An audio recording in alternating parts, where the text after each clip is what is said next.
देखिए, ये तो आश्चर्यजनक रूप से ये परिणाम आए हैं। इसकी कल्पना किसी ने नहीं की थी। किसी भी एग्जिट पोल में भी इस तरह का परिणाम नहीं दिखाया गया था।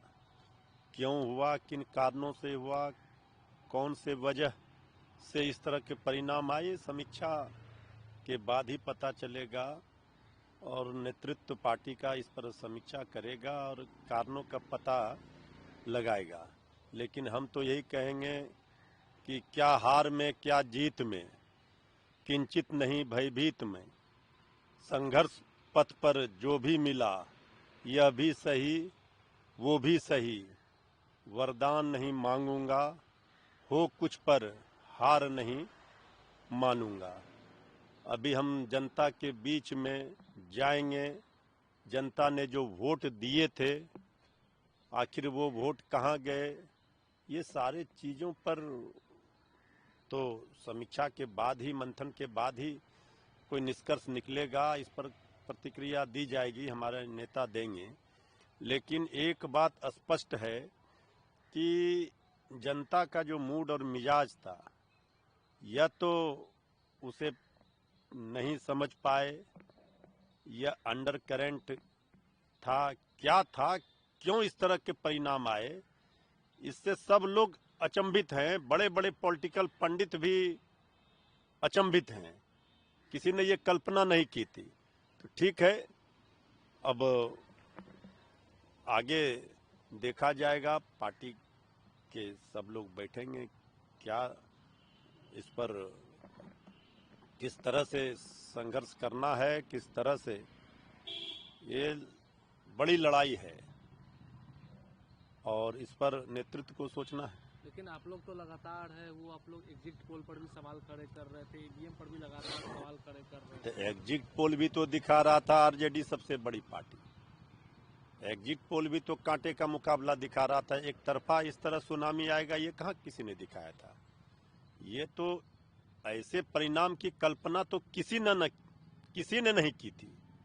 जो परिणाम सामने है, ये किसी को पच ही नहीं रहा है। इसलिए हमने कहा कि इस पर मंथन होगा, इस पर समीक्षा होगी, पार्टी नेतृत्व बाकी चीजों को देखेगा। प्रधानमंत्री ये कल संबोधन कर रहे थे जीत के बाद, बिहार के चुनाव में जीत के बाद, और उन्होंने कहा है कि एनडीए का एमवाई फार्मूला है वो इन हो गया और विपक्ष का सांप्रदायिक एमवाई फार्मूला है वो आउट हो गया। देखिए, एमवाई फार्मूला किसका इन हुआ, किसका आउट हुआ, इससे ज़्यादा महत्वपूर्ण है, अगर उनको सत्ता मिली है तो बिहार जो दंश झेल रहा है पलायन का, बेरोजगारी का, जो उस पर काम करें, बिहार को ऊंचाइयों पर ले जाएं, बिहार की जनता का भला हो। ये सब बोलने से क्या मिलना है। सत्ता आने के बाद सत्ता का अहंकार ठीक नहीं है। जीतने के बाद किसी को इतराना नहीं चाहिए, और हारने के बाद हम घबराने वाले लोग भी नहीं हैं। तो सवाल तो विपक्ष पूछेगा ही। कहा भी गया है, लोकतंत्र तभी मजबूत होगा, सत्ता पर लगाम तभी लगेगा, सत्ता में बैठे लोग तभी काम करेंगे जब विपक्ष मजबूत होगा। अगर विपक्ष मुक्त ही बनाना है तो फिर कुछ कहना ही नहीं है। लेकिन प्रधानमंत्री ने भी कहा कि अब तो बिहार हो गया, बंगाल की बारी है, बंगाल में भी है, अब लोगों को अरे भाई, हर जगह की बारी है। चुनाव जो भी करना है, लेकिन ये देश का लोकतंत्र, संविधान की ही हत्या हो जाएगी, कुचल दिया जाएगा, तो फिर क्या मतलब है। तो हम तो कहेंगे कि जब सत्ता जनता देती है तो काम करना चाहिए जनता की भलाई के लिए, जनता की भलाई के लिए। ये तो लोकतंत्र है। हार और जीत एक ही सिक्का के दो पहलू हैं।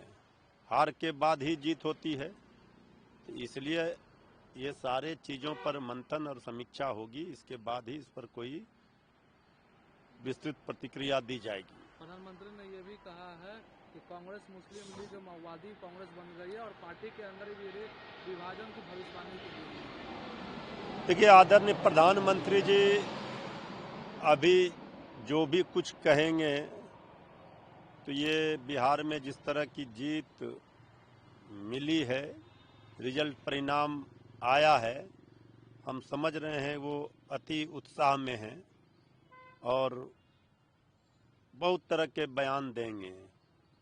अभी जब तक इस पूरे परिणाम पर गंभीरता से माइक्रो लेवल पर नहीं समीक्षा हो जाती है, तब तक अभी ज़्यादा कुछ कहना उचित नहीं है। राहुल गांधी ने भी कहा कि मैं बिहार को उन लाखों मतदाताओं के प्रति आभार व्यक्त करता हूँ जिन्होंने महागठबंधन में भरोसा जताया। बिहार में यह परिणाम वास्तव में आश्चर्यजनक है।